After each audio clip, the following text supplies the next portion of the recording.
when they, more so when you have a cardiac issue, people seem to say that they had perceptions of hearing or seeing things, or passing into some kind of tunnel, or seeing some kind of light, or a really positive emotion. Yes. I wondered if you were at one point in your life thought that you weren't going to make it, and if with what you know, it's increased your belief in these near-death experience accounts, that someone was sort of transitioning from this reality through taking the headset off. Like, it's almost like they took a little bit of the headset off, but not all of it, and then they came back to the headset.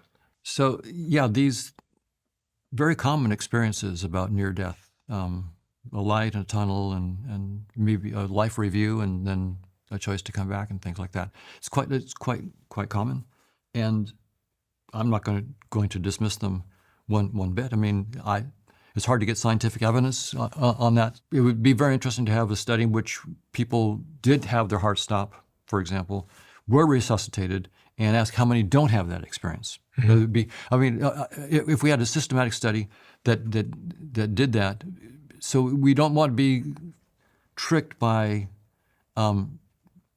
paying attention to only certain parts of the data, right? So you can see, even though I talk about letting go of concepts and going into the unknown, when it comes to things where we should do science, then I'm very, very hard-nosed about it and say, here we need to do studies. And I know some cardiologists, I'm not going to mention names, but that have seen a lot of this stuff, and they're convinced by their own informal experience that there's something going on here. So I have no beef with that. I think that they might be onto something. So I don't disbelieve it, but that's different than having the science. Why do we suffer in such a reality? Like, why would this transcendent power create organisms or perspectives that end up suffering, that end up in the worst of places, the concentration camp, the illness, the typhoid, the starvation? Why would such a transcendent power or consciousness do such a thing? So I'll try not to be shallow about it, but because pain is pain, and death is death, and certain deaths seem horrific. This is a profound question. I always feel like I'm risking being trite and so forth, because this is, anybody who's had serious pain knows that you just can't play with this stuff. It's when you're in that pain, it really, and when you're with that fear, it's. I think ultimately, it may be like the wounds you get in a video game. You get the wounds, your avatar gets killed, and you're upset about it in the moment because you're losing the game and so forth. But then the game's over, and you're fine. Ultimately, you're fine. But that experience, I'll put it, I don't want to be in that experience. It's striking that in Christianity, the deepest symbol of God is horrific, a crucifixion. It's absolutely the pain. It's not like a little shot to the head with a gun or something like that. It's making it as painful and as drawn out and as horrific as you could possibly do. And that's when you see the cross, that's sort of, so your question is right at like the heart of Christianity. It's putting that right there. And it's saying this perhaps the most horrific way you could imagine a person dying, that's what happened to Jesus, and that's our symbol for the divine. So that's why it's not trivial. It's not shallow. There's something very, very deep there. None of us is volunteering to hop onto a cross. I'm not volunteering to hop onto a cross. So I would say the challenge of your question is the challenge that is probably a deep spiritual challenge to all of us, and I'll say to me personally, which is to continue to grow up and be less and less identified with this headset and more aware of my transcendent being, because ultimately, even on the cross, I mean, perhaps the most profound thing I've ever seen in Christianity was Jesus' words on the cross saying, "Father, forgive them, they don't know what they're doing." Right? That the heart of Christianity is right there. It's not like the heart of Christianity is kill the disbelievers. No, the heart of Christianity is the disbelievers have pinned you on a cross. They're killing you in the worst possible way, and you show them love. That's the heart of Christianity. You show love to those who are in the process of killing you in the worst way they can think. That's the heart of Christianity, not killing disbelievers or pushing away disbelievers or discounting them. That's the opposite. So there's something very, very, and that's why I'm very, very slow in answering your question, because this gets to the very deep heart of Christianity that I think, and in all true spirituality, that I don't think I truly understand. But I see these pointers to it, and I see that it's real, and that your question is pointing to one of the most profound and important things. And I have the feeling that my answer is only ineffectually pointing part of the way there. There's much more to it than I've been able to point to. I'm hazarding a guess at what the role of I'm hazarding my own guess at what the role of pain and suffering might be in such a reality where consciousness is this transcendent thing that comes into manifests itself as these organisms, and I guess it kind of goes back to your idea of I've only projected what I need to see through my headset in order to survive. So if there are survival dynamics in play in my headset, then one element of survival is suffering. Yes, because right, sure. The fire is hot, so I put my hand in the fire, my hand gets burnt. So don't do that again, Steve.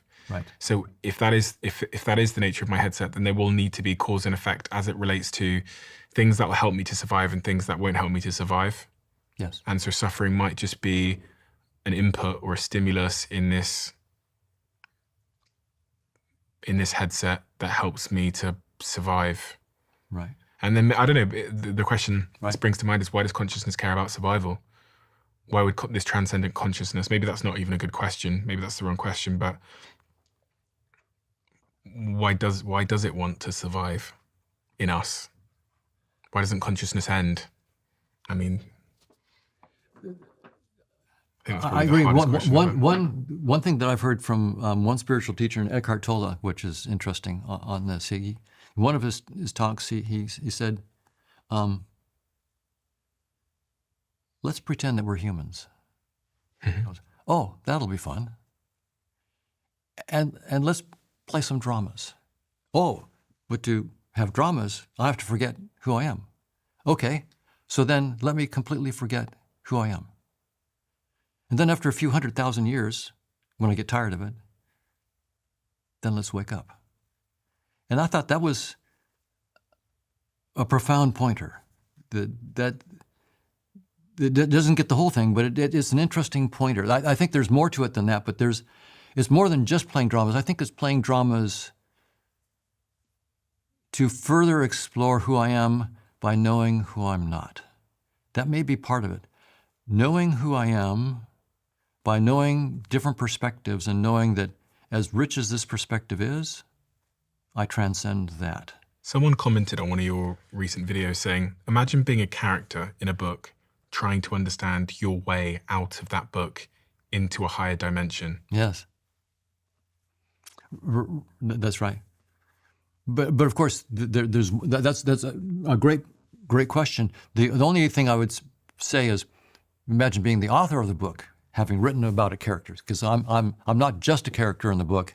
I'm the author who's put the character in the book, that then wakes up, that's identified with the character, and then wakes up and realizes I'm not just the character. I was writing the whole book. So that question is good because it points to a misconception. I'm not just a character in the book. I'm the writer of the book, and the Hoffman is just one of the characters in the book. And the writer of the book is the one consciousness that, when it really understands itself, will love all the characters equally. How do you know we're not separate consciousnesses?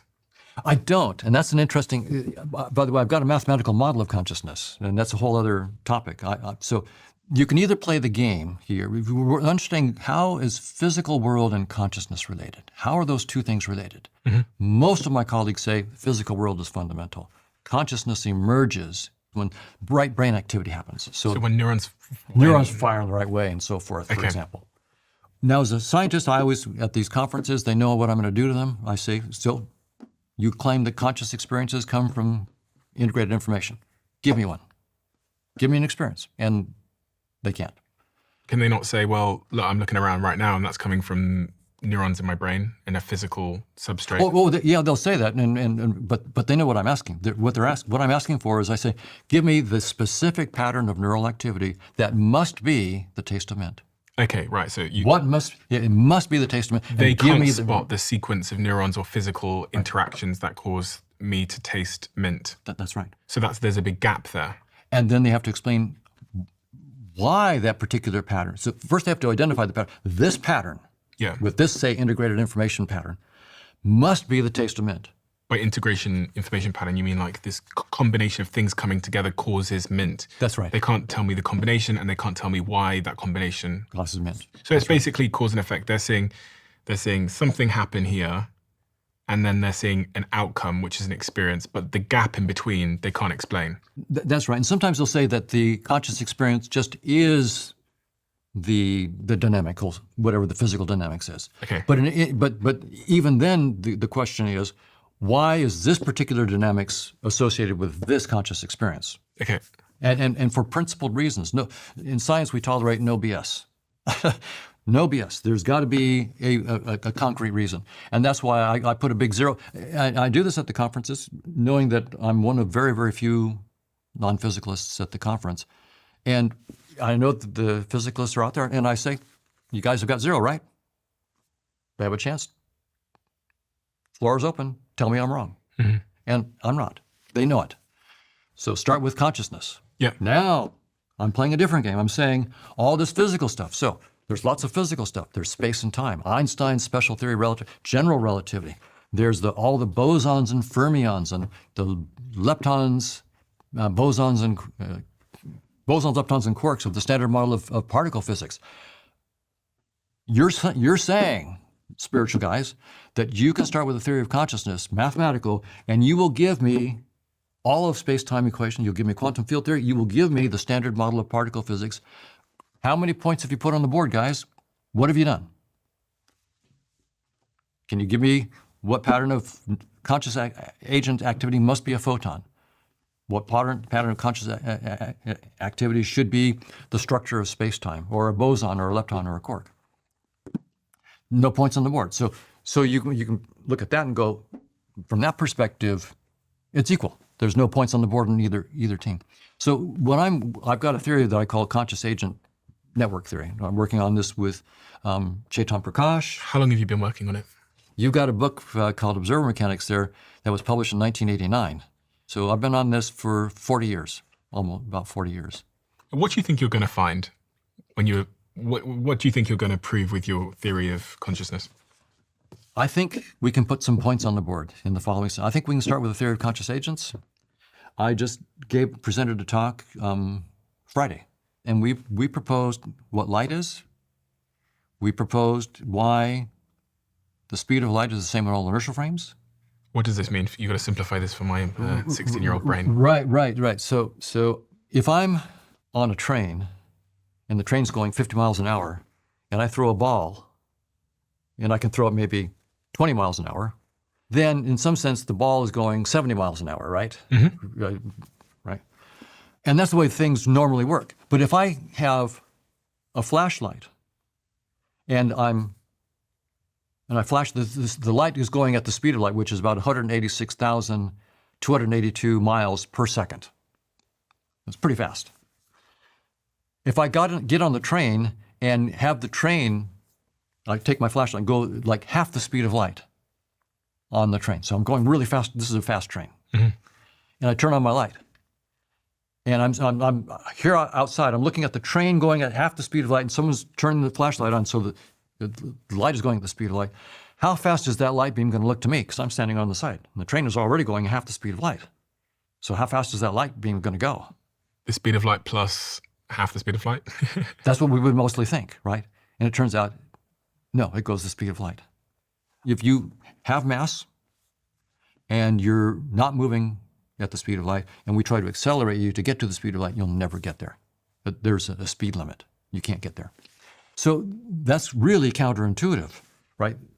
But Einstein said, this is my fundamental hypothesis on which I'm going to build my theory of space and time, is that light, no matter how fast you're moving, always moves away from you at the speed of light. And also that there's no special observer. There's no, what we call no special inertial frame, but no special frame of reference in which to look at things. All frames are equivalent. So the question is, how do I start with the theory of conscious agents? Which is? That's a good question. So what is a conscious agent? I'll say it's mathematical, and I'll only talk about one aspect of it. It's complicated, so I'll talk about only one essential part of it, and that is, if you are conscious, you have experiences. Like I can experience, maybe keep it real simple. I can experience colors, red, green, blue. Mm-hmm. Keep it very, very simple. So imagine a very, very simple conscious agent, and what it can do is experience 3 colors, red, green, and blue. That's all it can do. Like me. Yeah, of course, you have a much richer set of conscious experiences, but you include that kind of observer, right? Sure. Because you can do red, green, and blue. And now I'll talk about another observer that only sees red and green. Yeah. And now you don't just see one color. You see a color for a little bit, and then you see another color. So I see red for a while, then I see green, and then I see blue, and I maybe go back to red or whatever. So there's going to be this sequence of colors that I see. And maybe the best I can say is that if I see green right now, then it's a 20% chance that I'll see red next and an 80% chance that I'll see blue next. I can write down probabilities. Well, so that's pretty simple, right? There's colors, experiences, and then there's probabilities of what sequence, if I see this experience, what my next experience will be. And I'm using see in a general term. Right? Mm-hmm. It could be hearing or smelling or whatever. How do you capture that mathematically? There's something called a Markov kernel, a Markov matrix, that says, basically, it gives you all the numbers. The first row of numbers and says, if I see red now, what's the probability that I'll see red next? Mm-hmm. What's the probability I'll see green next? What's the probability I'll see blue next? So you just write the numbers down. Maybe it's 0.2 that I'll see red again, 0.4 that I'll see green, and then 0.4 that I'll see red, blue again. So, and then the next color, I'll have another row for if I'm now seeing green, what's the probability I'll see red, green, and blue, and then finally blue, what's probably I'll go to red, green, and blue. So I need 9 numbers. That's all I need. For 3 colors, I need 9 numbers to talk about all the possibility. And then I'll just have a counter as well. So every time I see a new color, I'll just have a little counter. So I see red now, that's 1. Mm-hmm. Oh, now I see green, that's 2. Now I see green again, so that's 3.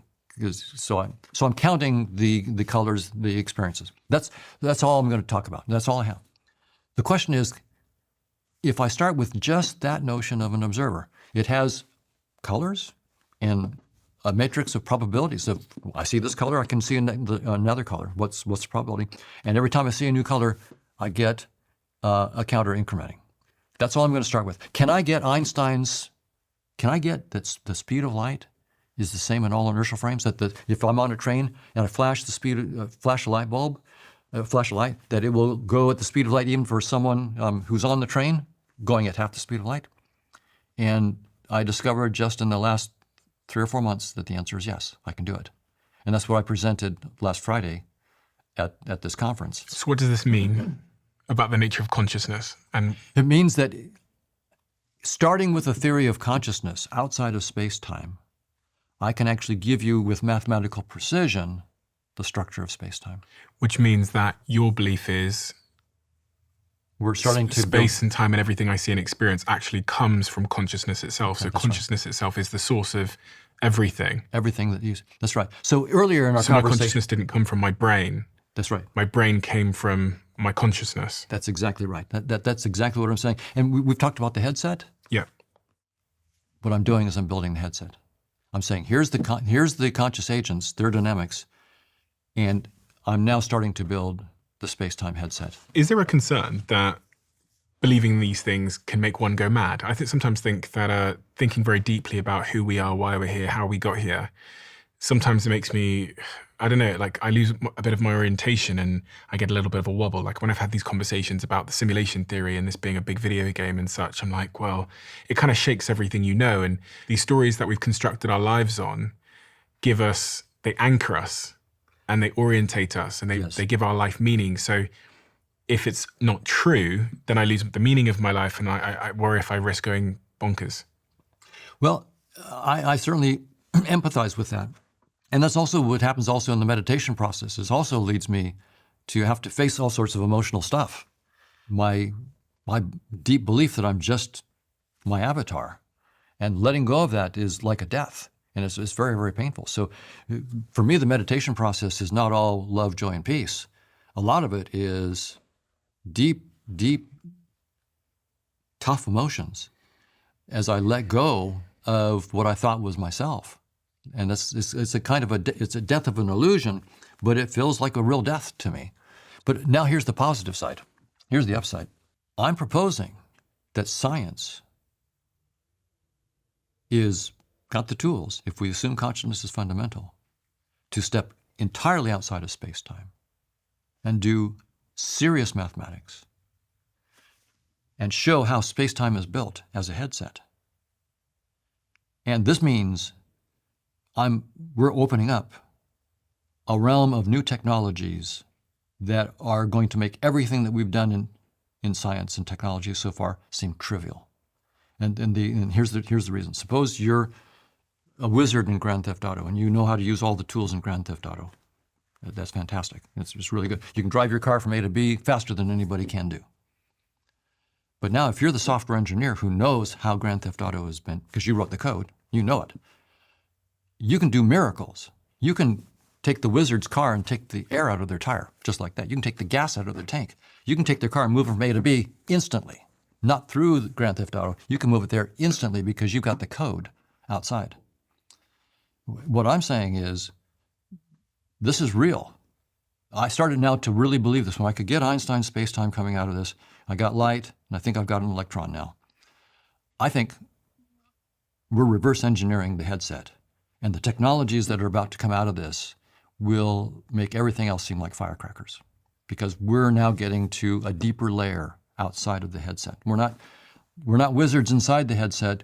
We're the software engineers that are making the headset, and now we can play. So for example, right now, the nearest galaxy, the Andromeda galaxy, is 2.4 million light years away. If you hopped on a spaceship and tried to send your offspring, it would take, I don't know how many, thousands of generations, I would guess, to get there. And that's the closest. That's the closest galaxy. The universe is much, much bigger than that. That's just our little neighborhood. It's not feasible. We're not going to be able to travel with our current technologies travel inside space-time to Andromeda is not feasible for the foreseeable future. What if we don't have to go through space-time? What if space-time is just a headset? It really is just a headset. And we don't have to go 2.4 million light years to get there. We learn the code outside of space-time, and we can just change the code, just like the Grand Theft Auto. In Grand Theft Auto, the car has to drive through the roads to get from A to B. But not if you look at the code. In the code, I just need to change the value of a register, and all of a sudden the position of the car is now at B. It was at A, and I put it at B. Is this what time travel This would be like, this would appear like immediate time travel or immediate space travel. Is there anything within the laws of physics that tells you that this isn't possible? It's impossible inside space-time. If you only use, so inside space-time, it's impossible. But outside of what we know about space-time? A theory that's outside of space-time that properly contains space-time as a projection of the theory allows us to then build technologies that aren't restricted to space-time. So, do you think we're getting closer to being able to edit the code of this experience so that we can do things we never thought were possible, and that things that sit outside of what we know within the laws of physics? That's exactly what I'm working on right now. That is my research project right